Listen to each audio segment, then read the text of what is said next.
Hello, everybody, and good morning. Thank you for your continued support of our monthly HR experts. For those who are new here, I'm Chris Vega, and I will be your host for today. Five different generations make up today's workforce. While this presents many opportunities, it is also combined with challenges. For managers leading multi-generational teams, how do you handle their differences? For today's session of Sprout HR Experts, we will talk about the challenges, factors to consider, and strategies in managing age-diverse workforce. If you like webinars like this, please don't forget to follow our social media pages at Sprout HR Tech and be on the lookout for all the new episodes.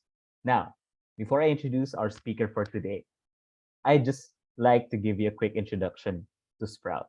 So Sprout Solutions is the largest homegrown B2B SaaS company in the Philippines and the most trusted end-to-end HR platform aimed to create game-changing solutions for the country.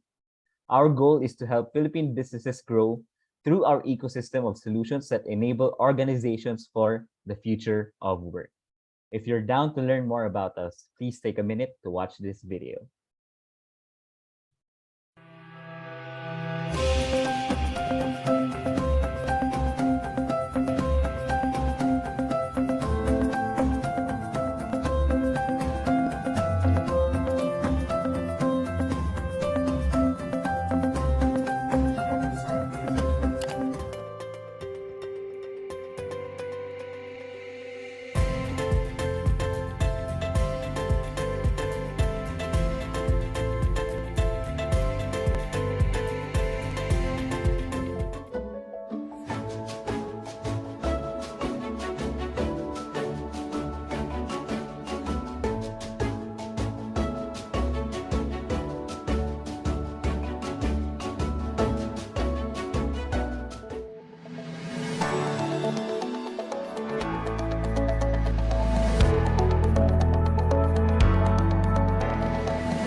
All right, I hope you learned more about us in that short video.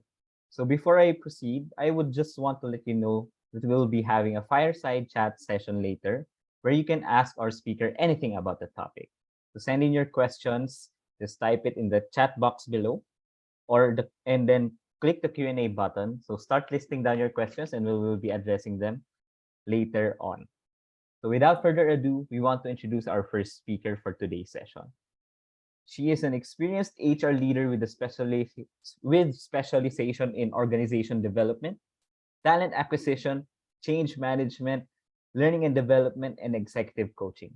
She has extensive experience in all areas of the people function and has worked in various industries. She held senior HR leadership positions with many companies, locally and globally. In IQEQ, Aboitiz Power Corporation, Ensogo, Del Monte, GlaxoSmithKline, and Bayer. Currently, she is the Global People Director, Global Operations Project Services of Arcadis, the world's leading company delivering sustainable design, engineering, and consultancy solutions for natural and built assets, with more than 28,000 employees globally and located in more than 70 countries. Wow. So the topic she'll be discussing today is all about growing talent management among the age-diverse employees, the challenge of growing age-diverse talents, incorporating a talent development plan, building a diverse development and growth program. Let's all welcome Miss Maria Lourdes and L.A. Cruz. Thank you, Chris. Thank you for having me this morning. And I'm really here to share what I've seen in my experience, an effective strategic plan in growing our talents. And throughout the session, I'll be sharing practical tips and some of the programs that we currently use in Arcadis, and also programs that I've seen in my previous company's work. Okay, so next slide, please. Okay, now growing talents can actually be challenging, and sometimes I think when not done correctly, it can leave some of our employees, our talents, disengage. So it's important that aside from aligning with the organizational goals, it's, I think the most important to really align with, career aspirations and development goals of our individual talent. So there's no one size fits all in any growth and development plan for any company. Okay. Next slide, please. Now, like what was shared by Chris, no, we really have a very age diverse group of talents now, and developing talents and growing talents is not just now a nice to have benefit that all of us, when we go to a company, I was hoping to get the development program, I'm hoping to grow. It actually becomes a vital function actually to support growth in any organization and ensuring that we have a clear and effective leadership pipeline. So it becomes now not just part of a benefit or an aspiration of an employee, but it actually becomes a company's larger business objective. So like what I said earlier, because of the diverse workforce that we have now, we can't have the one size fits all. I wish it was that easy, right? You go to a company, for example, like Sprout, and say, hey, do you have like a ready program, that would cut across my diverse age group? Or do you have a tested talent development program that I could roll out and use in my company?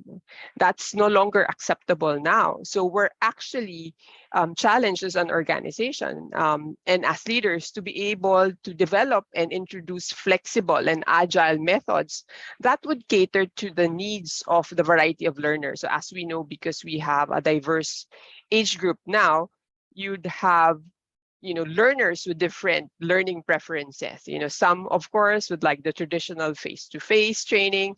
Some would want, digital because I'm techie, it's more convenient. Some wants a blended approach, and when it comes to other development programs, not just, L&D or training, they look for something else, something that really aligns to their preference and how they want to experience your company, which is really focused on the overall employee experience.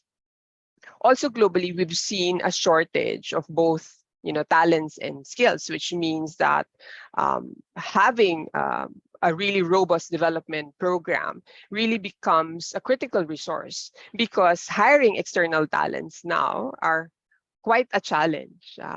Like from a career attraction standpoint, we've known that the preferences of talents have also changed, and the things that used to be important to a different age group, probably like myself, has changed, with the younger workforce that we have now, and we have them really working together in one organization.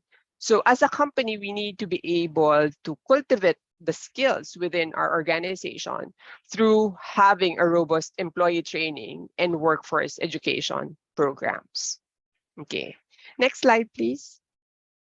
Now, I wanted to make it simpler so that the retention of the key principles that I'll share today becomes easier to remember. So I want to use the acronym We Grow, on how to approach really growing talents with a diverse age employees. Okay.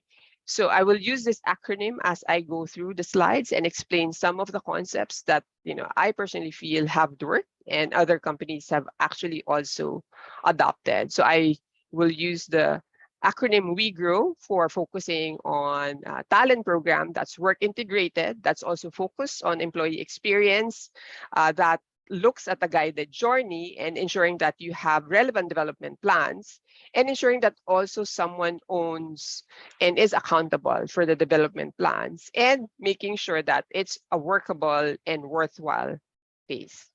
Okay. Next slide, please. So first, let's talk about work integrated. When we look at growing talents and developing talents, we should see it as really forming part of an employee's, workday. We should not see it as a separate activity. So that it's important that we're able to integrate any development plan in your talents work. So meaning you just don't, okay, I go to office now and then, okay, next week I'm attending a training or I'm seeing a development program, like maybe an executive coaching program that, you were enrolled in, or a mentoring program as another task, a check in the box. They should be able to see this, that any development program that you introduce is really part of their daily work. So in Arcadis, we want to ensure that development plans for our talents are actually weaved into the talents or employees' goals, KPIs, and work. So we've known the principle that when you create development plans, it should follow the 70-20-10, right? So it's ensuring that that is also weaved into your employees, day-to-day work and their goals. Also, mentoring, coaching, or attending any learning event should form part of their work. And given also, like what I said, this age diverse group and being in a hybrid environment, it's important that we know how to leverage on technology for delivering these programs, given our hybrid workplace. Because, like what I shared earlier, you would have a generation that's more comfortable doing face to face, and you have a generation that likes to do it on demand. You know, we've also seen preferences, for example, of learners wanting to have, you know, a finite development plan versus other learners who see, okay, I'll choose whatever learning programs that I have in a suite of available programs that you have. So you see, you need to be able to address learning preferences by also looking at what method of delivery you will use to roll out a specific development plan. Next slide, please. Now, when we go to the E, which is talking about employee experience focus, again, like what I said, a development plan should be aligned to your employees' aspirations. So, and how do we know that it aligns with employees' aspirations? For me, we call it talent intimacy.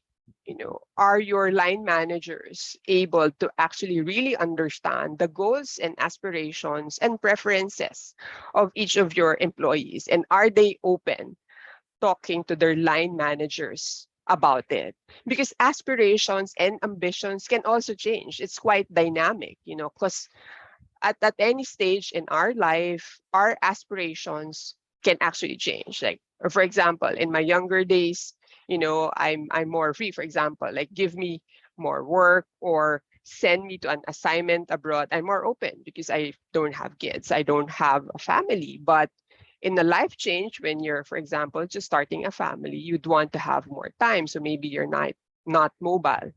So ensuring that your line managers who are there partnering with you and developing a talent actually understands preferences of each of the talent.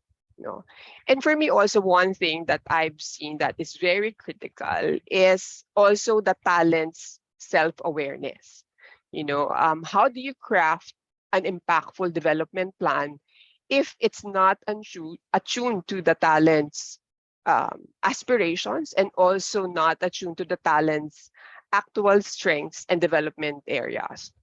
So in Arcadis, we see that that's very critical. So we started, launching programs on talent discovery. So we started introducing like digital platforms where our employees can actually assess, their preferences, where they're good at. And there are, a wide array of those assessment tools that you can use. It can be as simple as your MBTI program, or it can be like, because currently now in Arcadis, we use the Corn Ferry assessment where we worked with them in developing a leadership profile in Arcadis that would really create the impact that we want. So discovery programs like that also equips our talent in really understanding their strengths and areas for development, which is very useful in really crafting a development area that's aligned not just to the skills, but also their aspiration. So another critical factor that I've also mentioned earlier was ability of our line managers to be able to conduct meaningful career discussions.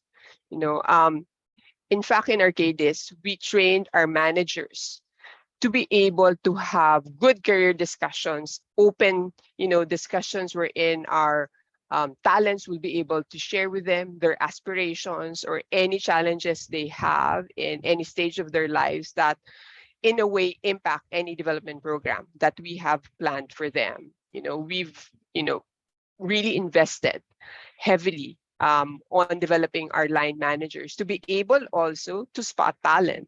Because for me, that is very basic. If in the organization, your line managers have different opinions of what a talent really is, then your baseline will already not be aligned and incorrect. Like, for example, I get, and sharing with you personal experience, during talent reviews, we challenge each other when you say, okay, employee A is someone I consider a talent. And then when you do um, uh, further questioning and understand the profile of the talent, you realize that, okay, this talent is really not, a talent with a very high agility. This talent is really more of a strong performer. But in terms of potential, probably this is just one more level up compared to what initially the line manager thought that person would be. So we shouldn't actually confuse strong performance with strong potential and agility, because those are two very different things. So ensuring that within the organization we have an aligned understanding of what talent looks like for us was very key in ensuring that we also create impactful and effective development plans. Because if they're not, for example, you have assessed someone to be someone with high agility and can take on, probably grow into two more levels beyond what the current level is, and you start you know developing and putting them in very aggressive development programs. And if that is not correct, you end up disengaging the talent and burning out the talent, and probably can make the talent start losing confidence in himself, because the development program is really not aligned to his aspiration and even to the person's strengths and areas for development. So for us, it's key, that talent, self-awareness, and also our line manager's ability to spot the right talent. And of course, also when we go digital, we want to ensure that the employee experience is not compromised, right? Because sometimes we just want what's convenient. Okay, let's go digital, because a lot of companies are going digital in the talent management or development space. But you have to understand that you need to have that checkpoint with your talents and see, is this mode of delivery for you impactful, or is this meaningful for you? In fact, when we started, the pandemic started, our line managers would have, for example, discussions on performance. Of course, it's not face to face anymore. We wanted to ensure also that our line managers are able to spot and engage people in the digital space. It might be a simple catch up, but that's important, that our line managers can sense whether employee engagement is decreasing or not. So as simple as our line managers being able to check on our employees, spot derailers in their careers, for us is very critical in our cases. Next slide, please. Having a guided journey is also very important, because we see developing talents as a journey. So it's not a one-time thing. Okay, I've identified this person as a talent. I'll enroll this person to a development training, and then I'll give him a mentor, I'll give him a coach, and then it stops. So like I said, it's a dynamic and regular dialogue that has to happen between the talent, the line manager, and the organization. I believe like developing and growing talents, that's really a tripartite partnership, between the talent, is their employee, your line manager, and the organization to put the growth and development plan of talents in place. Gone are the days wherein traditionally we wait for our line managers to tell us, yeah, sir, what do you want me to be? Like, can I move to this? Or do you think I can take over your position, gone are those days. It really has to be a tripartite discussion between the employee, the line manager, and the organization, seeing where the talent's aspiration and potential will best fit, not just for the present, but even for future growth of the organization. So in our company, we have regular talent discussions, with leaders. It starts first, locally, because in my role, I have a global role, so I span across different countries. So talent discussions, which happens, regularly during the year, first starts in country. And when you say in country, it even begins on your first line manager.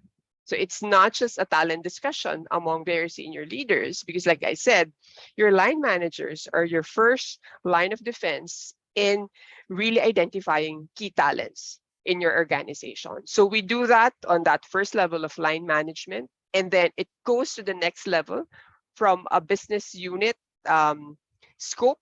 And then after the business unit scope, it goes on the country leadership team. And then after the in country, it goes to the specific function, like globally. So there's a way like to ensure that we have visibility on talents across the organization, and ensuring that with the moving pieces of talent mobilization, because we also mobilize, talents not just in function, but even in location, is that we are aligned on whatever development plan we have in place. Okay.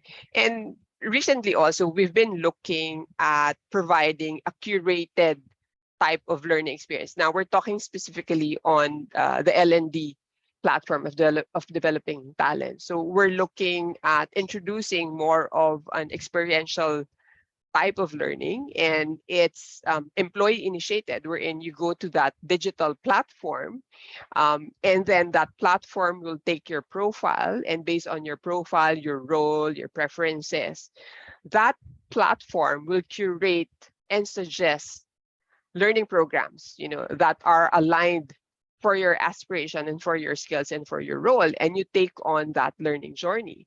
So it's more of that intuitive type of learning platform that we are looking at. Again, banking on, the digital platform, but at the same time ensuring that it doesn't lose that personal touch, that it's still customized, it's still curated, to use. So gone are the days wherein, okay, everyone takes this type of training. No, we see that we wanted also our people to really understand what do they really need. And of course, you can't not have mandated training, but more of the preferences and the current development needs of your talents.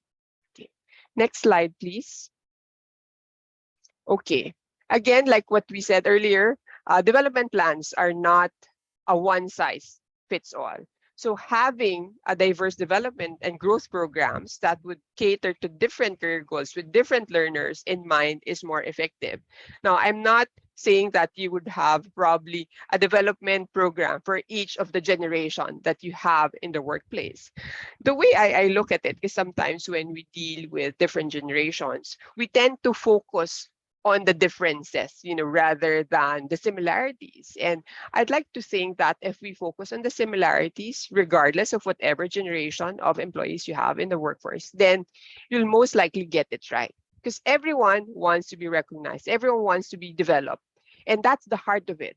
So it's just ensuring that you have different, modes of delivery of your development program, ensures that you're able to reach that diverse age group.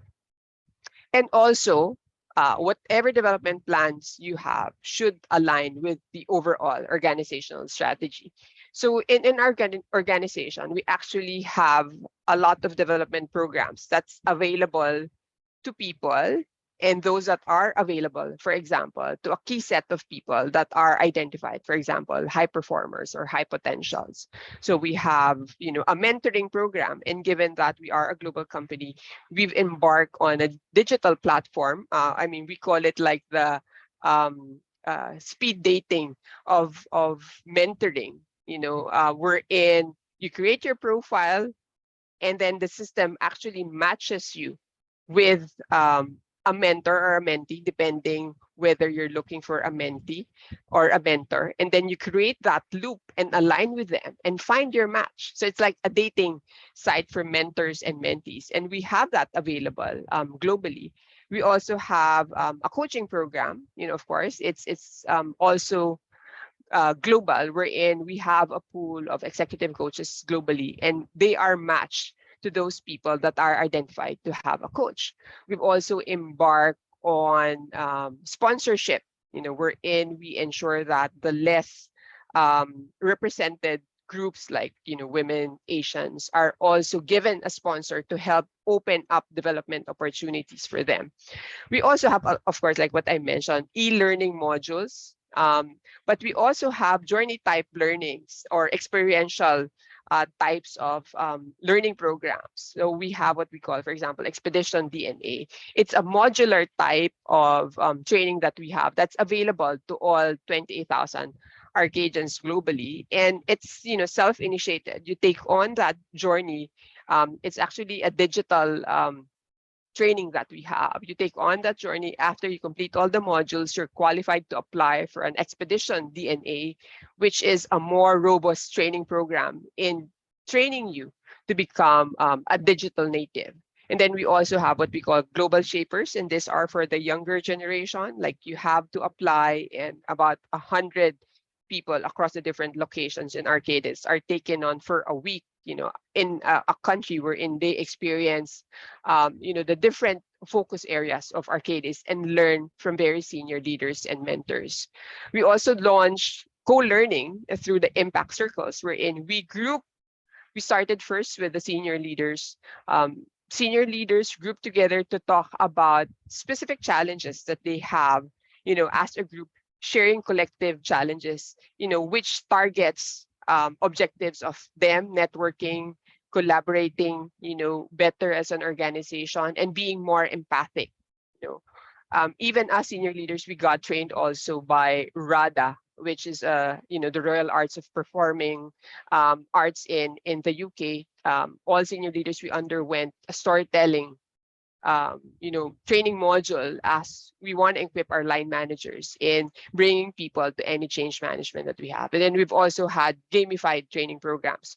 So all these types of trainings we know cater to different preferences of the learners that we have in Arcadis. And some of these programs actually come from ideas of our own employees on what works for them. So ensuring that any training program that we have that's aligned to the business objective, and that the target learners are consulted in developing those programs, so that we know this is something that they will really embrace and that they will really benefit from. So it's not developing a training program in isolation, but it's actually talking to our employees and see what would really work for them. Next slide, please. Okay, now this is very important. Who really owns and who is really accountable for one's growth and one's development? First of all, I think there should really be a mindset paradigm shift that needs to happen, so that people actually own their development and their career. Like I said, gone are the days wherein you wait for your line managers to tell you, okay, what you should be in the next 3 years, right? You have to own it. And that has been also the heart of, we call our performance discussions GPS, to grow, perform, succeed. Our GPS discussions, like telling each Arcadian, you own your development. So have that discussion, initiate career development discussion with your line managers. It's not just about performance. Talk about the future. What is it, the future? What is the future that you can have with Arcadis, and then partner with your line manager to ensure that you have actionable development plans in place. So it's really not easy, like having that mindset, because I think it's really a culture change, and I've seen this not just in Asian cultures, but even in other cultures as well, wherein they feel, oh, I'm a bit shy, like to tell my boss that I actually want his position. I might be seen as too aggressive. But what we're telling people now is, this is your career. what you want, you know your strengths better than others, you know your aspirations. So you should be able to have that open discussion with your line managers on what development you want and actually own it, drive it. Like, don't wait for your line manager or for your HR to tell you, okay, this is development that you need. Own it, initiate. If your line manager is not talking to you about it, initiate, ask for it. You don't need to wait for your line manager to have that discussion with you. And, that is why, like I said, it's important for everyone in the organization to have that mindset change so that we normalize any Arcadian asking for development and talking about their development. And, you're not seen as someone too ambitious or too aggressive. Next slide, please. Okay. Then the last one is ensuring that whatever development plan we have is workable and in a worthwhile pace. Why do I say this? Because sometimes we tend to put development or even training and it's done during magic time. We call it magic time because it's on top of the 40-hour work week. So instead of your talents really enjoying and benefiting from any development plan you have, your talents might actually be burned out because there's just so many development programs that you have for them. It can be online training that you have mandated them to take. It can be taking time to talk to their mentors, to talk to their coaches, or the on-the-job assignment that's really meant to stretch them and develop them for a future role. So you have to ensure that whatever development plan you have in place fits into that, person's work day. Okay, so that it doesn't become a burden, like what I said. And in the end, you wanted to engage them and keep them motivated because you are actually investing in them and developing them. But because it's just too much, they feel that they've actually been penalized for actually being seen as a talent. So make sure that development plans in place are also aligned and agreed with the talent. It's not just you or the organization telling, the person, okay, you're an identified talent, like go through a mentoring program, go to a coaching, and go through this development plans. It has to be something that's workable and in a very realistic pace. Okay, so it also has to be synchronized across the organization for both the talent and the organization to be realized. No, just to share with the example, we do like mobility transfers, for example, as part of a development plan. For example, we have a talent in the Philippines that we see as someone taking on a global role. So you assign them to an international project or move them to another country. But what will happen to the role that is leaving behind? You also don't want the team to be burdened and at the same time for the project to suffer. So when we do talent discussions and even in previous organizations, like transfers, whether they're lateral as part of exposure or mobility transfer, has to be aligned so that it becomes like clockwork. So when someone moves, the team that he's leaving behind doesn't suffer. So this is something that you need to align with your local leaders so that you also manage expectations, from the other stakeholders. So when we talk about really having the time and the bandwidth to do development program, in Arcadis, we actually provide, because we're a consultancy company, we provide project and time codes for development plans. So when our employees are having development discussions or performance discussions, there are specific time code that they can use, rather than just putting it on as part of magic time, so that they know, like, yes, this is also important to organization. So we give you the time and the bandwidth to actually do performance discussions. And then like what I said earlier, secondments or any job rotations and the like, there should be discussed so that you ensure that there are backfills and then transitions are in place so that all deliverables are met. That will also help your talent not worry too much and just focus on whatever stretch assignment or engagement that you have enrolled him into. Next slide, please. Okay, so again, I'm recapping the key principles and practical tips that I have in developing talents, in growing talents. First, it has to be work integrated. Make sure that it's part of an employee or a talent's day job. Make sure that whatever program you have is employee experience focused, and that there's a guided journey in whatever development plans is really relevant to the employees' aspiration, strengths, and areas for development.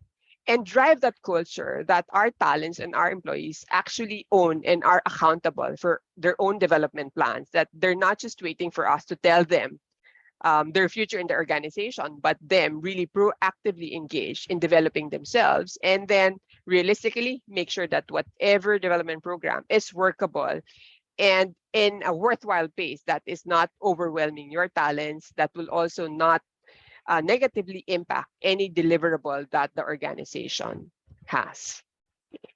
Next slide.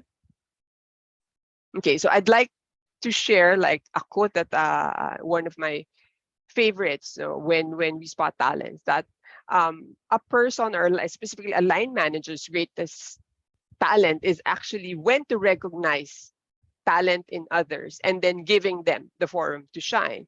Because spotting a gem or a talent is important, but are we able to create an effective forum or platform for them to further develop that talent? And I think not just as line managers, as people practitioners also, that is important. So I hope that I was able to share with you some practical tips on how, as organizations and as leaders, we can create more impactful and meaningful growth and development plans for our employees, given a very age diverse workforce.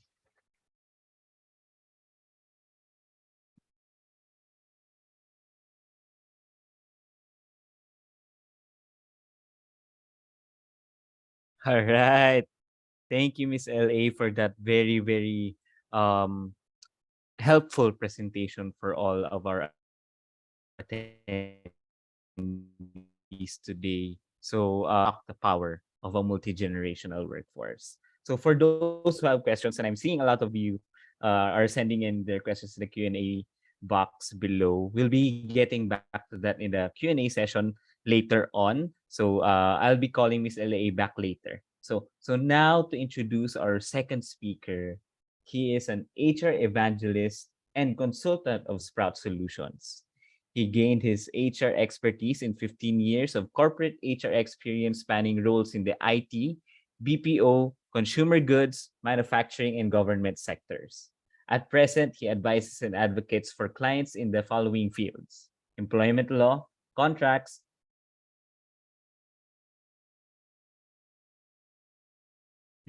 data privacy, administrative law, administrative law at the Philippine Law School, and is a fellow of the Arellano Law Foundation Center for Legal Education and Research. And for those who are not new here, I'm sure you know him very, very well. Please give a warm welcome for Attorney Lester Ople. Take it away, Attorney. Thank you, Chris. Good morning, LA, and good morning to all of our guests and attendees for today's webinar. So, thank you, LA, for sharing about our CADIS and about the WeGrow framework for managing your multi-generational workforce. My presentation will dovetail what LA shared earlier, and we will also be reiterating some of the principles that LA has shared with us. So, my topic would be really about strategic HR planning and how it relates to the multi-generational workforce, but at a more zoomed out or macro level. Okay, next slide, please. So for today's learning agenda, I have a three-point agenda for our attendees. So the first one is to revisit key concepts in strategic HR management. This is one of the short courses I teach in other educational institutions, targeting postgraduate and certificate courses. I'll also be sharing a framework that can be used to plan strategic HR initiatives, and also we will also be introducing tools that can be used as inputs to strategic HR planning. Okay, next slide, please. So in strategic HR management, this is also part of what we published months earlier called the Sprout Digital Maturity Model. There have been three distinct paradigms in talent management throughout the years of corporate existence. So the first paradigm is the personnel and administration paradigm, and then the second is the human resources paradigm. And right now, we are in the talent management paradigm. In personal and administration, if you would recall, this is the post World War II framework of HR management. The paradigm here is that all employees are really rented hands, and that labor costs are really a necessary cost to the inputs of production. And the objective is purely to increase productivity so that you maximize the cost. In the human resources paradigm, the thought process of management changed from merely rented hands with no stake in the success of the business to a resource to be managed, and hence the term human resources. And then, of course, the theme is no longer HR being a necessary cost, but now a revenue producing asset. And the objective is to attain efficiency. In today's world, we have our even pre-pandemic world, no? And now in post-pandemic, we now have the concept of talent management. No? From a resource to be managed, now we like to have our employees not only as employees of the enterprise, but as brand advocates. We want our employees to live and breathe the brand, live and breathe the values of our company. And the theme is no longer a mere revenue producing asset, but as capital that would be maximized to maximize the gains of production. And the objective is no longer efficiency, but advocacy. This means that at its core, our employees are now no longer considered rented hands or mere resources to be managed, but part and parcel of the enterprise, such that we want our employees to be able to live by the values and by the objectives that that we have set forth for our organization. Next slide, please. This is a framework that I have published years ago, and I based this from David Ulrich's book on strategic HR management. And if you think about the work that we have as HR, there really are four hats that we wear. The first hat is definitely HR operations manager, where we simply manage the day-to-day operations of the human resources. We're talking about payroll, benefits administration, leave management. And then we also have the strategic partner hat. By strategic partner hat, this is how we as HR professionals reach out to the business and look at big picture enterprise wide thinking that maximizes business impact at the employee level. And then, of course, we have the third hat, the employee mediator hat, which is to provide solutions to individual employees' HR challenges. This could be an employee relations issue, an interpersonal issue, or a personal issue. And of course, we also have our emergency responder hat in the event of any untoward emergencies in the workplace. This is the first hat that we have to wear because we would be involved in crisis containment, management, and closure. This role became very apparent during the first few weeks and days of the pandemic when there were no government imposed stay at home orders yet or closure orders yet. But we all knew as HR professionals that we had to keep the business running. We knew that we had to continue paying payroll. We knew that we had to ensure that everyone was more or less safe. And this hat was very much in play during the first few months of the pandemic. Hence, the first three, we all know this as a matter of course, but the fourth hat, the emergency responder hat, it may actually be helpful to remind our businesses that we actually delivered this role quite beautifully during the first few months of the pandemic. Okay, next slide, please. This is a framework on strategic HR management. And what I would want to impress here is that there are three parts in strategic management. The first one is that, of course, we have to formulate strategy. Um, in a lot of enterprises, strategy sometimes gets lost in operational details. And that is why it is always helpful to really focus on immovables, or what we call in Sprout, we call it our North Star. And this is really to focus on a vision and mission statement. What really is the objective of the brand of the company in order to be able to do what we want to do in the market. The second stage is implementation, where based on our vision, mission, and value statement, we are able to identify strategic interventions that we will implement to be able to execute against these formulated strategies. And of course, evaluation. Evaluation is also sometimes, fairly frequently rather, lost in translation simply because of the fact that we're all caught up in our day to day. We know our vision, mission, and values, and we know that we have to implement these strategies. But the evaluation typically comes at the latter part of the fiscal year when we are looking at our OKRs, KPIs, and we're seeing that, hey, this is what we set forth as our targets. Ito lang yung na-achieve natin. So, um, there has to be a continuous evaluation every step of the way. Otherwise, the strategies would risk being evaluated on a very far out calendar, and we lose the capability to be able to course correct in the middle. Okay, next slide, please. This is another strategic HR management framework called the Galbraith Star Model.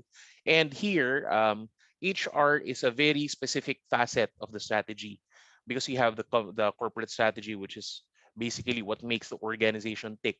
What is our competitive advantage? Structure would refer to how the organization chart looks like. This is a vertical hierarchical chart, or is it a cross-functional organizational chart? Business processes and lateral links would be how the different organizations and work streams interact with each other.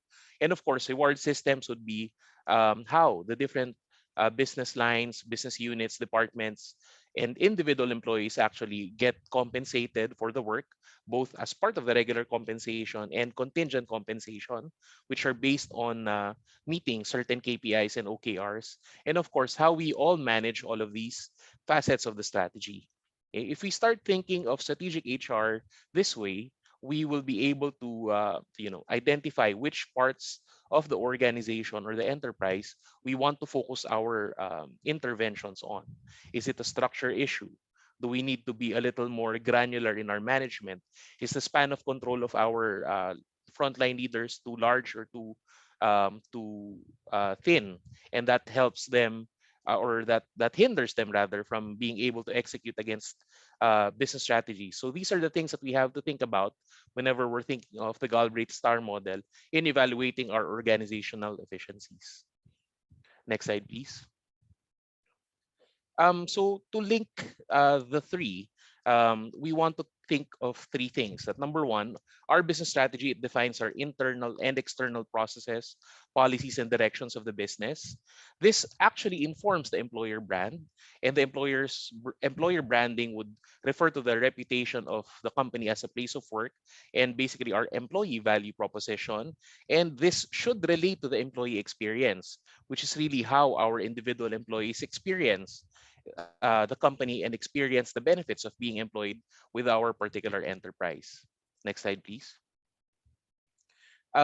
Before we delve further into strategy, we would of course want to remind our attendees of the digital maturity model. So the digital maturity model, this is one of our thought leadership pieces in Sprout, and we propose here a framework that would allow organizations to assess where they are in the digital maturity continuum. What does this mean? It means that in your digital in the way you do digital HR, how mature are you as an organization? And this maturity is measured through various facets. So let's revisit them briefly. Next slide, please. So for those who have not yet downloaded the digital maturity model white paper or the digital maturity self-assessment questionnaire, please visit the website and you'll be able to assess where you are in relation to the digital maturity continuum. Okay, next slide, please. So very briefly, this is the 5 stages of the digital maturity model. Of course, we have an initial maturity level, which means that there is really no dedicated HR department. If you will imagine a manufacturing plant where the plant manager has administrative officers doing jobs not just related to HR, but also procurement, administration, facility management, etc., all the way to organizations that are optimized, like what Ms. Ellie shared about Arcadis. They have a speed dating app or website in the internet that mentors can be matched with mentees, and all of those other sophisticated HR interventions that they're able to deliver. We're talking about optimized large enterprises that the workplace is really ready for the future of work. Okay, most Philippine organizations would fall somewhere between stage 1 to 5. But how do you really find out what stage you really are in? So we have two facets or two aspects to the maturity model. Okay, next slide, please. So the three indicators of maturity are organization, methodology, and technology. By organization, we're talking about the competencies of the people in the HR organization. Are they HR generalists, or are they HR specialists performing functional and role-specific work that is value adding to the business? Methodology, we're talking about philosophies, policies, and processes which guide the organization in performing their HR strategies. And of course, technology, which refers to the tech stack or the digital tools used by the company in delivering value adding HR work. Okay, so these are the first three indicators in digital maturity. Let's talk about the verticals. Next slide, please. So the verticals, when we're talking about digital maturity model, these refer to HR operations, employee experience and engagement, and lastly, HR business strategy. So think of it like this. HR operations talks about HR daily work. This is your payroll, benefits administration, recruitment and recruitment and selection, timekeeping and leave management. These are the daily work that will only be felt the moment there is a failure in the HR operations. Okay, I mean nobody complains about payroll if everyone is getting their payroll in accordance with the payroll schedule, as well as in accordance with how much they expect in their payroll accounts. So pag nagkamali sa HR operations, doon umaara yung mga tao. Okay? Employee experience or engagement. This talks about how individual employees outside of HR experience the company. So this is comm and ben admin, performance management, and wellness activities. Basically, this is your employee engagement vertical. And lastly, this is your HR business strategy or the management level vertical. What does this talk about? We talk here about metrics, KPIs, and analytics. These are the things that our upper management asks HR. Are we meeting our hiring commitments? Are we meeting our performance targets? Are we meeting our attrition targets? These are the analytics that are and metrics, KPIs, OKRs that make HR valuable to the business. And this is what our leaders uh, above HR would want to talk about. Okay. So again, there's a vertical and there are facets. Okay, so there's a horizontal and a vertical cut to maturity. And we have our digital maturity model microsite where you can take the self-assessment questionnaire and find out where you are in this continuum. Okay, next slide, please. Okay, so how do we please think of the middle vertical in the slide earlier. And when we were talking about the employee experience, how do we deliver the employee experience as part of our HR strategy? I have a three-step prescription for this aspect. No, of course, we're only talking about the middle aspect. No, if we want to talk about strategic HR, there's a lot of training available in the market there, and we're trying to compress this in the limited time that we have for this webinar. But here's a three-step employee experience guide so that you can start designing your employee experience vertical to make it consistent with your HR strategy. So the first one is to map your employee life cycle. This is a very helpful view of the employment life cycle that I actually use this when I'm teaching labor law in the law school. The conventional way of teaching labor law is you talk about books 1 to 7 sequentially, but you do not help the student visualize how labor laws actually affect the different facets of each employee life cycle. So we take a life cycle view of employment. And when does this start? It starts from pre-employment. How does the employee experience the brand? If he is not yet an employee, he is just a prospective employee or an applicant in the recruitment pipeline. Okay, so you have to have an attraction and recruitment employee life cycle stage, and then you take the next stage, which is the onboarding and the development, and then you have your performance management, all the way until the employee is hired to fired. All of those stages in between, that is your employee life cycle. Okay. Now, imagining each stage in the life cycle, you take the employee's perspective and imagine how you are going through each interaction with the employer throughout every stage of the life cycle. In the case of Sprout, we're able to manage the employee experience by having a technology stack that would be helpful not only for the HR department, but also for for our client employees to be able to brand that their employee experience is a joy to interact with during every stage of the life cycle. So from recruitment, we have technology tools available in that stage. Onboarding and management, you also have our HR 201 file, payroll, and mobile app available there. Performance management and learning management system, we have that. And then, of course, you have your wellness, insight pulse, and everything else in between. Okay. And then, as you are able to identify which stages in the employee life cycle have glitches or process inefficiencies, you're able to identify which particular facet of the employee experience you're able to tailor and streamline. If you're able to streamline and transform that process, the theory is that it actually affects positively the employee experience and therefore helps you deliver a better employee experience. Okay, next slide, please. So how do we think of this again? No, that was a three-stage um, uh, overview of what you really do when you're talking about transforming the employee life cycle or the employee experience vis-a-vis the employee life cycle. But thinking about the digital maturity model verticals, here is a laundry list of questions that you would want to think about as you map your way throughout the life cycle model. Okay, on HR operations, is timekeeping and leave management, is it done via secure, accurate, and reliable web-based apps?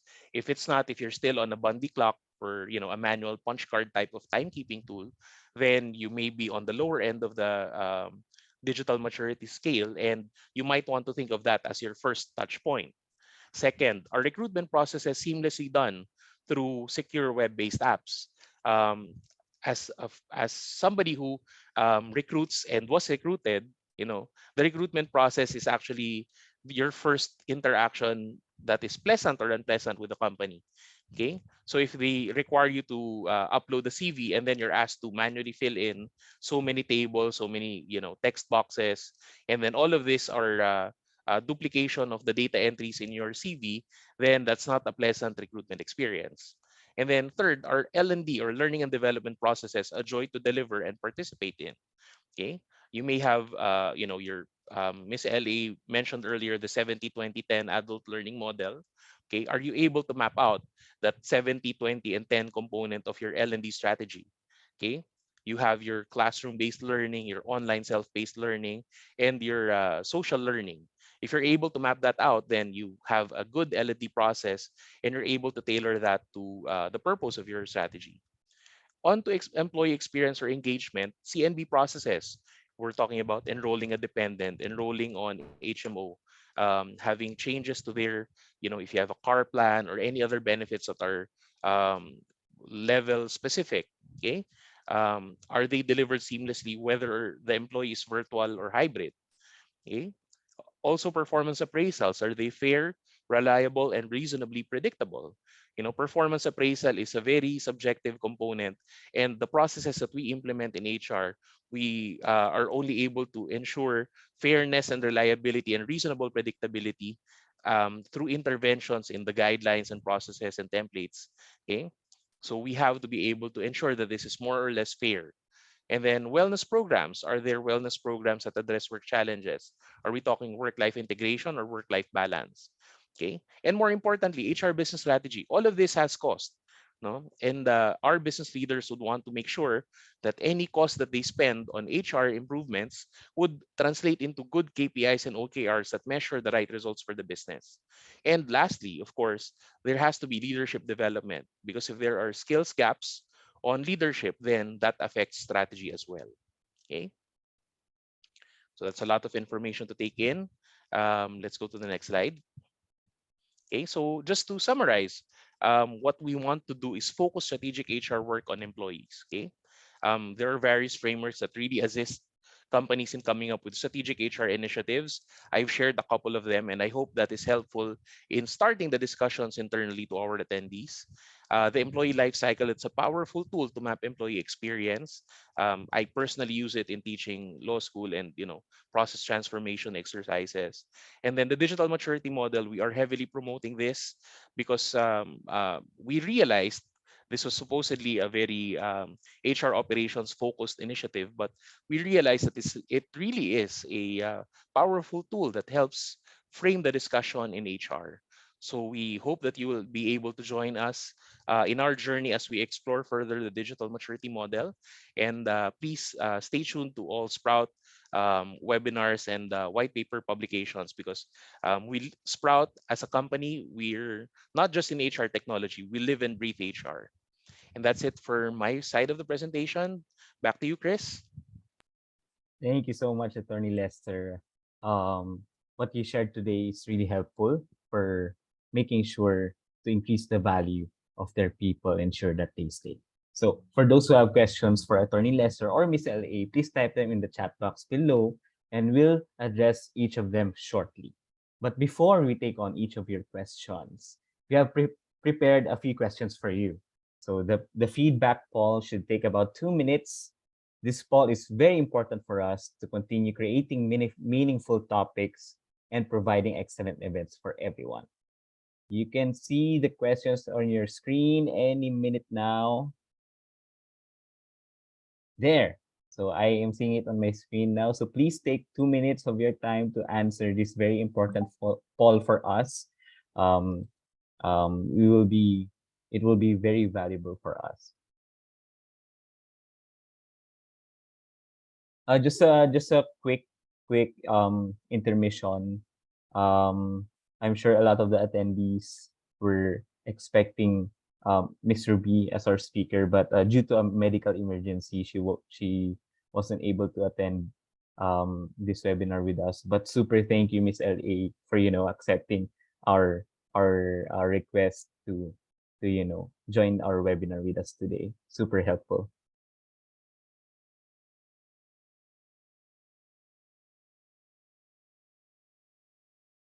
All right, I think we have 1 more minute before we go to the very exciting part of our webinar. I'm seeing a lot of our attendees sending in their questions today. So thank you very much for for being very active in sending in your questions. And we will be getting to them very shortly. I think we have 30 minutes before the poll, 30 seconds before the poll ends. And I think we have 30 minutes to answer your questions. We will be addressing them as much as we can.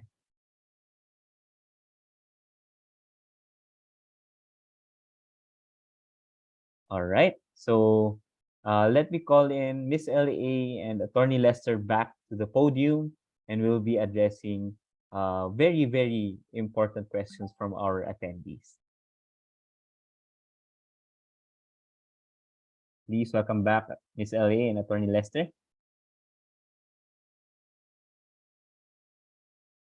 All right. For our first question here, I think this is geared towards Miss LA. So Miss LA, in your in your presentation earlier, you mentioned about talent evaluation. So Miss Maria here is asking if if we can confirm if they use a nine dash box. If yes, Yeah. can she confirm if they share results Mm. of the nine dash box with employees? Yeah. Well, it's called the 9 box. No, we don't. I mean, we disclose that they're a talent because I think our talents are smart, right? So they'll know if they are a talent because they are given a lot of development programs, but we don't actually tell them, for example, you're a 9, you're a 2, you're a 1. I mean, we don't disclose that because our principle is even talent, like what we said, is dynamic. So you might be, for example, just a steady performer now because of some mobility challenges. And the next talent review, you're already a rising star. Like you're 9 because you're mobile, and then they see you as having a great potential and a strong learning agility. So we don't disclose exact placement, but we have that discussion with them, like that we are investing in them, and then because they have to agree, like what I said, on any development program that we give them. But my thoughts on the 9 box, I feel whether you use a 9 box or whatever tool, what's really important is you really know how to spot a talent, because I know companies, they do talent reviews without using a 9 box. It's just understanding what are the indicators that someone is a talent. And again, the difference between just a strong performer and someone with a high potential. And a high potential is, I saw a question like asking about that. A high potential is someone with a very high learning agility. And what are the parameters to say someone has high learning agility? So first, like results agility, um, communication agility, personal agility, um, change agility. The ability of someone to adapt and learn quickly is already a sign of learning agility. So we shouldn't equate them. So one can be a strong and steady performer, meaning reliable, like, he hits his target regularly, like a sales manager, right? But doesn't necessarily mean he has a high learning agility, meaning is that person capable probably of moving two more levels above where he currently is. Because if you don't get it right, you'll end up frustrating that identified employee and also not the organization not meeting the objectives because you've mapped the talents wrongly. So just aligning on what the talent looks like for your organization for me is very critical, whether you use a 9 box or a different tool. Just would like to quickly weigh in, and I'd like to zoom in on what Miss Ellie said earlier. There's a differentiation between hypo and your high performers. When the thing about the 9 box grid, if you communicate it too early or too transparently, you generate an expectation on the part of the employee. And the expectation can be in the form of development opportunities or actual career movement. And that may be painful for both parties if those do not come into fruition. No? So let's not set up employees to expect something and then hindi naman natin mabibigay. Thank you very much for those responses, Ms. LA and Attorney Lester. So from an anonymous attendee here, it's um the question is, what if the organization or leadership role committee in an organization is not mature enough to understand that developing talent is a must, not just part of a training initiative, and still focus on delivering results or targets that take away the importance of ensuring you have a credible talent pool within the organization? What could be done to change this mindset? I believe you have to win people by showing how it can benefit them, right? So what's in it for that senior leader, for example, if he doesn't develop talent. So how can he ensure that he has a leadership pipeline to further grow his team if he doesn't develop talents? I know some companies, I mean, not in my organization, previous organizations, who made talent development as part of a KPI of any leader. So meaning, okay, in talent reviews, part of that leader's, for example, objective is to ensure, for example, that all his talents has mentors, just to ensure that there are active development plans in place for them, or that as a leader, you also actively mentor several people. No, I don't strongly recommend like penalizing people for not doing talent management, because I feel even if you don't penalize them, they will ultimately feel the benefit if they do grow talents, and they will ultimately feel the brunt if they don't develop talents, because they'll see it. It's there's And I think one thing that I did in my previous orgs is to really partner with leaders who are passionate about it, so that they're willing to show others the benefits that it can do if I really invest on people. And you also have blind managers, for example, like who doesn't want their talents to go on a development assignment, meaning moving to another team, because that can be part of a development. It's like they feel they own the talent, and then you explain to them, like, this will ultimately benefit the whole organization, and you might lose him for a year because of a development assignment, but when he comes back, he will come back in your team stronger and even better, and can help you better in achieving your team's goals. So I feel it's ensuring that you explain the benefits, to that line manager, and then partnering with advocates who are willing to show others the benefits of really investing in talents. Just to dovetail as well on what Miss Ellie mentioned earlier about um, you know invest or benefits side discussion. I think one other powerful tool that you might want to look at is data analytics. If you're able to show the correlation between times that there is, let's say, poor performance of the business and you have high attrition, or any other instances that you have, really bad HR data, if you have engagement scores and it's translating into high unforeseen absences, things like that. These are stories with data, and data, if you're able to make sense of it, you don't come up with just a chart or a set of numbers or a table. You really have to story tell what is behind that data, because if you can't make those data, those numbers talk and tell a story, then you're just you're shooting it into a black hole. Definitely agree. So, Miss Minda Basa, a very, very avid attendee of our webinar, is asking, I think this is more geared towards Miss LA when you talked about the guided journey. Can you further elaborate about the role of the organization in the tripartite partnership? Because ultimately, your growth and development strategy should align with the strategic objectives of the company. Like, for example, in Arcadis, one of our strategy is to really become more digital. So that's why part of our talent development strategy is to really train our people, for example, to be digital natives and to be like citizen developers. So we launched a program geared towards that, like having, that expedition DNA program that we have that's available to all 28,000 Arcadians. I know it's a long investment for them because it has about more than 8 modules that they have to take at their own pace, right? But investing in development programs that we think is also aligned to the business. No, so I think that should be the baseline. It's not just because I'm doing talent development because that's what the good companies are doing. Because whatever specific development plan you have should be linked to your objective as a company.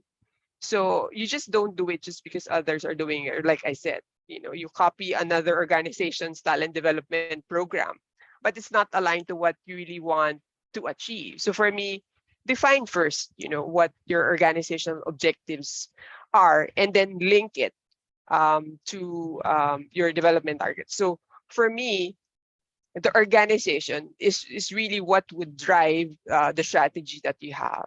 So that is very important, and that is also, um, I think, the baseline in terms of talent development. Do you buy? So meaning, do you hire those external talents that you need? Do you build, which is really developing talents within, or you borrow, like through, secondments and talent transfers? So ultimately, it's the organization also that will drive whatever development plans you have in place, and then partnering with the people function and in the line managers to ensuring that whatever development programs we have are really what our employees need, and then giving and delivering them to the talents that we need to develop.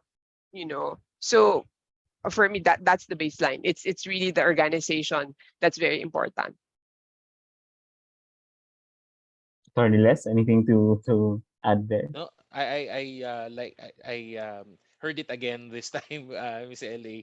Been a while since I last heard the build, borrow, Yeah. buy strategy. And that really underscores the need for us to be able to know our organization strengths and weaknesses. If as cliche as it may sound, doing an in-depth SWOT of your resources, inside the organization is really necessary if you're talking about strategy. Um, in the case of talent, you have to know why do you need the talent first. Because if you're in a facility that it's a very cyclical, repetitive work, then talent might be fungible in that instance, and you can just get somebody from the market and make that person productive in as fast as 14 days. Then strategy might be just churn it, right? And then you have knowledge-based organizations like Arcadis or Sprout that you need a lot of skill, a lot of talent to really navigate the business that the employer really is in. And then it's a totally different strategy that you have to employ. So again, take stock of where your resources are and what you really want to do. That first before you think about your strategy. Yes. And do you have the resources also to do it? Right? I mean, you might be ambitious, but do you have the talents to also deliver your talent programs? And do you have that resource to invest in your talents? Because like what Attorney Lester said, you also want to manage expectations. Like it's good to aim for the stars, no, so that when you fall, you land on the moon. But in this, type of situation, you also want to ensure that you align with the expectations of your employees, because that will impact the whole employee experience, and we know that will impact employee engagement. Super, Well super said. agreeable. Yeah, very well said, guys. So I was able to save a question from the chat box earlier. So in terms of an HR development program that is not too expensive but can provide good output or results, what can you advise our attendees? Honestly, I think you shouldn't discount the fact of having in-house resources and experts. No, because also in Arcadis, because we're also undergoing a transformation in the people function. We're currently developing, for example, a curriculum for example, strategic people partners, and then a specific, learning module, for example, for our people services team, because those will require two different sets of skills. Like your people, we call it the strategic business partners, right? So in our case, we call them the people partners. They're more strategic. They need to be able to collaborate more, to influence more, because your VPs, they don't have like direct reports, right? They rely on their network and the expertise of people to deliver the services that their stakeholders, want. So for me, in developing specific, again, HR program, it has to start with defining what is your organizational strategy, so that your people strategy is aligned to that. And then, you whatever, see, Attorney Lesser also spoke with that. No, it's that really understanding what your organization needs. And with that need of that organization, whatever stage your organization is, will also necessitate a different set of people skills. So for example, Arcadis is undergoing transformation, and then the people function is more of COE type. You have more specialized. The old model has the generalist, people function. So what do we need? We need specialists. We need people who can also facilitate change management programs, who can collaborate more, because we're now more global than ever before in Arcadis. So those are the skills that are necessary. And with that, that is when we define the curriculum or specific, sets of training programs that we have for the people function. And we also did an assessment, for example, self-assessment of each of the people function and their line managers, and see the gaps, and then have that discussion. Why do I see a gap here? Is this really, a development area that we have? And then from there, develop, that curriculum that we need. But at the same time, also, we had discussions with the stakeholders. This is your business objective and this is your people partner.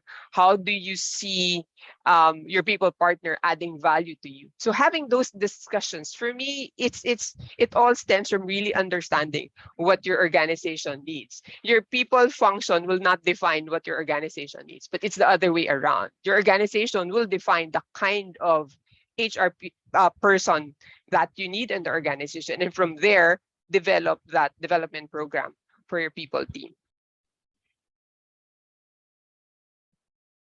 I'd like to dovetail lang what Miss Ellie mentioned. No? The emphasis on in-house specialists, centers of excellence is really well taken. And I think the other aspect there is these specialists or experts have to be given the proper platform. Because if we box them into roles that are not really designed to maximize their potentials, then it's not a good judicious use of their talent, all of that potential is just boxed away. So if we're able to get them to that platform, and I think that this is personal to me because Sprout has really given me this platform to be really able to share what I know about the field, and I'm able to develop my career further because of that. No, and probably that's why we're a great place to work as Sprout. No. Mm. Yeah, I think one practical tip that I found very useful is your in-house experts. Sometimes they're outside really the people function. So, for example, we've identified that a business partner, they should know how to read financial statements. So, who do you tap? You partner with your finance team to deliver that, and then you want, for example, HR experts to be digital native. So you tap on your IT team to do that, and I think that even fosters that better collaboration of the people function with the other departments, because now you get to understand each other, and of course it's cost effective. You don't need to like pay them, you just pay them for the hours. Well, because we're a consultancy firm, so we book hours, right, whether internally. But like what I'm saying is, your internal experts know your organization better. They know what works for your organization. So don't discount the benefit that you would have in really partnering with them. But again, identify specific skills that you need, and then, okay, because HR also, for example, they need to be good marketers and communicators, right now. So who do you tap? Tap your marketing people. Hey, can we work with you? Let's develop, for example, a program for our recruiters who can better market our company to external clients. Or can you teach us like what's a good way to pitch when we're talking to a candidate, or you need a negotiation skills for your talent acquisition team? Hey, can we go to procurement? Like, can you teach us the basics of negotiation? So there are a lot of things you can explore, and it's important that you also know the expertise of the different people in your organization. Yeah, so you don't need to have an expensive training program for the HR, people. Sometimes the resources are just in-house waiting to be tapped, and you just need to partner with them. In-house experts. Definitely agree. While we were talking about developing our talents, there's a very very relevant question in the Q&A box here. Uh, we'll be addressing two related questions here. So, when do we let go of an employee or their lack of talent or skill, or when do we start retraining them? For me, sometimes kasi people think leaving employees can become personal, no? Especially if you've invested in that someone. But ako, I'd like to believe that employee experience doesn't just stop when the employee is there. The employee experience still continues when the employee leaves. Eh. In Arcadis, we're also starting to explore like alumni recruitment, like bringing back former Arcadians. Yeah, that's how we call ourselves, right? Parang Star Trek, Arcadians, we call ourselves. Our Arcadians. We've really seen, people go back because they've had such a good employee experience, even when we were already offboarding them, that they say, hey, the company really genuinely cares. So, and they've compared it with their next employer, and then feel like, Arcade is really, a better employer. That's, where I feel I'm more accepted, I'm more welcome. So they go back. So for me, sometimes, no, I think like parents, because I'm a parent, I'm a mom. No? When an employee really has a great opportunity, and I've coached and mentored really young HR professionals, and even I have mentors that are outside, actually architects and engineers outside the HR function globally. I tell them, if you really feel that this is a great opportunity for you, I become more of a career coach rather than a line manager wanting to retain the talent, because you have to make sure that your concern is really for that employee to really benefit from a decision that he will make, whether that means moving outside your organization, no. um, so for me, kapag I genuinely feel it's such a great opportunity and I cannot match it, or because it's a different industry, the life stage of that person also necessitates a different expectation, then I would let the employee spread his wings and try working somewhere else. Because like I said, you don't know, right? Another opportunity comes and they can go back, and you also benefit from that experience of the person who has got additional training from another industry and from another company, and bringing that back into your organization. So I think removing that selfishness that we own the talent would give us a better perspective whether it's actually time for us to let go of a talent, thinking that this is a talent, I don't own that person. I'm there to genuinely make sure that he or she gets the best career. And he has to own that decision, not you. And sometimes I get asked directly, "Oh, Miss Ellie, do you think I should go?" I say, well, try to understand what are your career objectives, and is that career objective being met by that next company? And then if not, maybe you need, to do some more reflection. So for me, sa akin yun, is that genuineness, is that talent really getting something better or meeting that, development opportunity that my company cannot meet at this stage, but also welcome them back and, have that openness to say, yes, you're leaving, but, who knows, in the future, we might see you again in the company. Yeah, I'd like to add lang that what you shared, Miss Ellie, about being a parent actually um triggered something in me, in the sense that we have to acknowledge that our employees are also in various stages of their life cycle as well. They may be a new parent, having a new family, entering grad school or postgraduate studies, and if we have these opportunities for them, then it should be a candid discussion between the talent and the company, that this is where I am right now, this is where I want to go, can you help me? Kasi of course you would want to if you want to stay in an organization, then it would be the best option to discuss your objectives first with that organization before you actually explore outside, no? And that level of trust comes with having a good employee experience.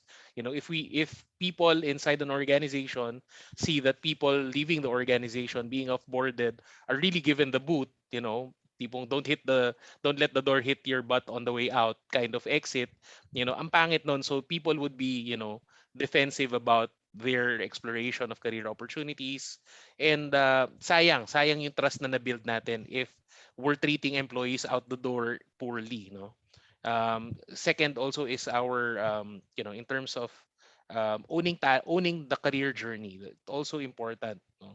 um, at the end of the day, the employees should own their talent journey, no? And we have to help them own and embrace that fact, because if we don't, then there will always be, employees who would keep checking na, ay, boss, what can you say about this opportunity? And then every time may major decision siya sa career niya, alam mo yun, there's a chance, medyo personal na tong ano na to, take na to, no, na mabalik sa atin yung sisi.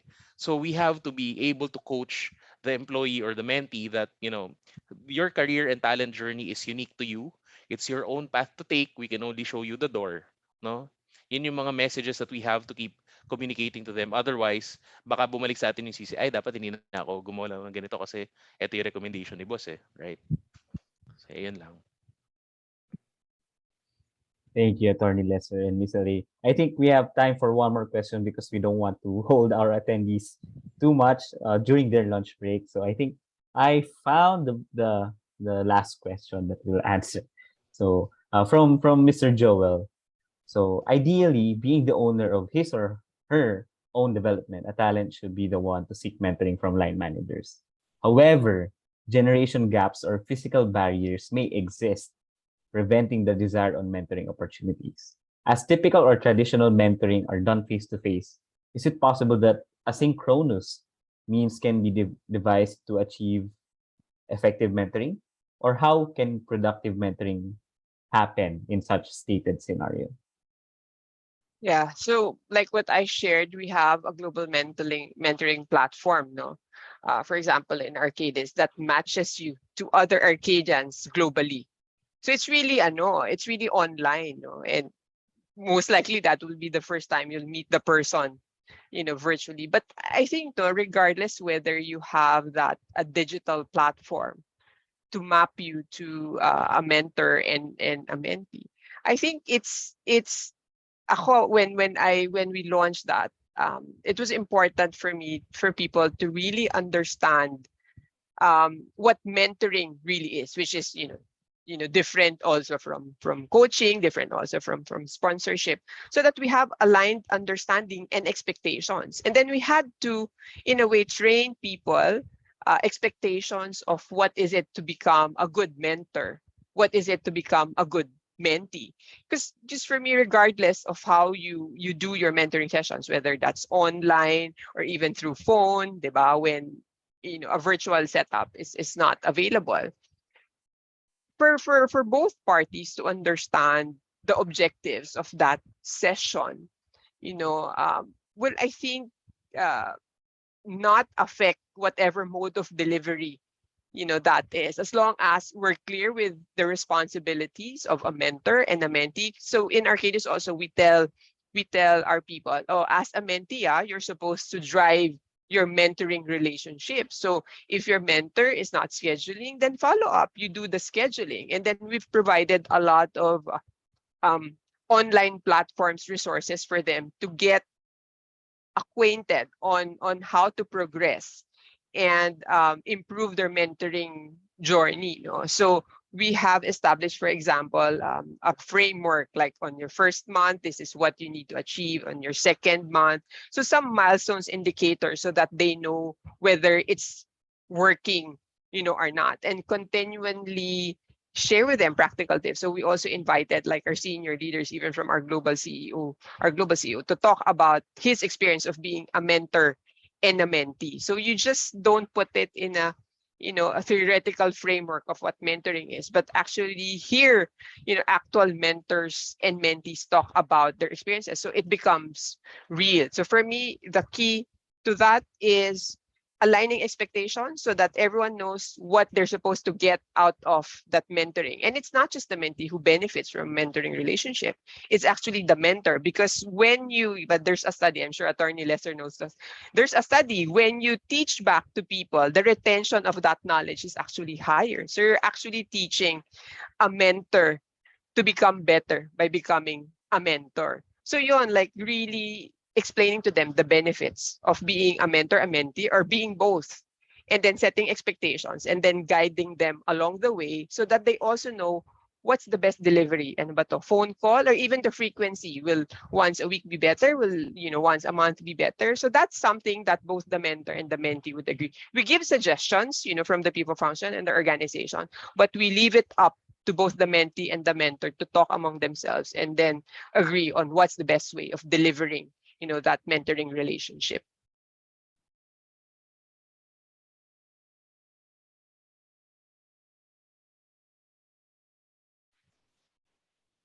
Yeah, Chris is on mute, pero let me just add a very quick dovetail point on Miss Ellie's um, answer to Joel. One thing that you might want to consider is adding, or limiting the scope of the mentorship. There may be instances when mentees and mentors think that it's a generic mentoring relationship. Having specific topics that they would be mentored on would be a really good, way to kick off the relationship, because and this is personal. I'm a member of a fraternity, and I have a network of senior brads that I do reach out to for random questions, if it's HR, if it's law, if it's personal finance, things like that. There are people that I would call very randomly and just talk to them about, kamusta, I'm doing this or that, can you help me on this, no? Ganun lang kasimple yung framework minsan. Because a mentor might have the burden na parang, okay, ano ba ako, am I a counselor, am I a career coach? There's so many things that would be going through a mentor's mind in terms of the obligation to the mentee. And the reason the mentor is there is because he or she wants to share something, no? So ibigay natin sa kanila yung framework na yun, so that at least may limitation initially, because if walang limitation, anything goes yan eh. That's it. Thank you. Back to you, Chris. Thank you so much, Attorney Lester and Miss LA. So before that, I think concludes our Q&A session. But before I conclude the webinar, any ending statements, Miss LA and Attorney Lester, for all of our attendees here? For me, no, in developing talents, what's important for me is the genuineness on how we approach talent development. No, that our employees are not a skill or a resource. They're actually people with different learning preferences, with different aspirations, with different life changes. And we hope as leaders and members of the organization that we create that environment wherein people can actually grow, develop, and reach their aspirations. We're just there to provide that fertile ground for them to grow. And sometimes they want to grow at their own pace. So you shouldn't penalize someone just because the person, because of a life stage, because like have a growing family, is not interested to grow or get promoted. You shouldn't, right? I mean, we should respect people for their aspirations, and just make sure even if they're not getting promoted, that they're still seen as valued employees, no? Kasi hindi naman pwedeng lahat superstar, di ba? Mahirap naman yon. Your organization might become too competitive, maging, di ba, very aggressive naman people. So I think it's just that, like ensuring that we create a culture wherein we foster development at everyone's pace and preferences, and then respect that and be open, really genuine about it. Not because you just want to meet your targets, because you see individuals as individuals with their own dreams and aspirations that they want at their own pace. So that's my message. It's a key strategic program of any organization, but we must always remember that it's always people first. At the heart of the organization is people, and we have to treat them as such. Wow, couldn't have said it any better, Miss LA. So thank you for that final message. Attorney Lester, any, I just love the word that Miss Ellie used, yeah. curating experiences for people. Because in reality, people are the heart of any business, no? Our business results are driven by people, our problems are driven by people, and of course, the solutions are always driven by people in the organization. That said, I think for Sprout, in terms of the strategies and the knowledge that we have in HR, we really appreciate speakers like Miss LA, who are willing to share their expertise and their thoughts on the topics that we have identified for the experts webinar. And we, again, for Sprout, we, in terms of curating the employee experience, we can help on the employee experience aspect, particularly the tech stack. And of course, there are services that we do offer to our clients and partners that we hope will be considered by our attendees and by their organizations, so that we can help you embark on that digital transformation journey, and at least curate a better culture than the one that we arrived at in our respective organizations. Back to you, Chris. Thank you very much, Attorney Lester. And again, I can't thank you both enough for this very, very engaging webinar that we have today for our audience. So for e-certificates, we will be sending it out to all our attendees today. And for those who weren't able to join us this morning, no worries, as we will be sending out a recording for you to watch. And for those who have attended as well. So again, thank you, everyone. This has been your host, Chris. Don't forget to follow our social media pages and use hashtag Sprout HR Experts to be updated on our events. See you at our next webinar. Thank you. Thank you, Miss Ellie. Thank you, everybody. Thank you, Miss Ellie. Thank you.